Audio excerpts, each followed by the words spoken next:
咱们今天聚焦的重点是如何调整油分的摄入比例，以减少身体的慢性发炎，为减肥平台期扫清障碍。就这样，我横甩了大肚腩、大象腿以及整容式瘦脸，在突破平台期的重重障碍后，最终成功恢复到了产前的体重。想当年减肥的坎坷历程就像这样。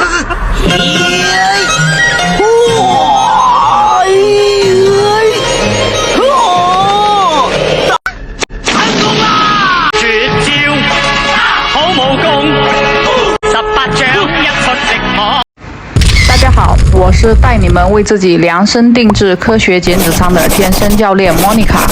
大家也可根据自己的总摄入热量以及对脂肪的需求比例来计算出独属于自己的最佳油脂摄入比例。友情提示一下各位急于看到减肥成效的宝宝，就我个人坎坷的减肥经历而言，在没有医疗监督的情况下，为了减肥，天天吃水煮菜，初期确实有立竿见影的效果。我已经是天下无敌了。之后便会进入平台期，且会面临脱发、皮肤蜡黄、便秘，甚至停经等风险。这样是真没面子。所有食材已根据食材表称量准备就绪。除了解决油脂比例平衡外，我还会选择低 GI 高纤维的食材，因为它们有助于稳定血糖、预防发炎，如菠菜、胡萝卜以及加了黄姜粉的冬粉。当然，你也可以用普通的红薯粉丝来代替。此外，蒜头中的大蒜素以及菠菜和胡萝卜中的胡萝卜素都有抗菌消炎的功效。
装盘完成，这道有助于突破平台期的抗炎减脂餐就做好了。其用料和烹饪方式都相对简单，非常适合学生党和上班族。值得注意的是，为了避免食物不耐受带来的减肥阻碍，相关人群不宜使用的食材明细如下，请酌情使用。感谢各位的耐心观看，我们下一个视频再见，谢谢。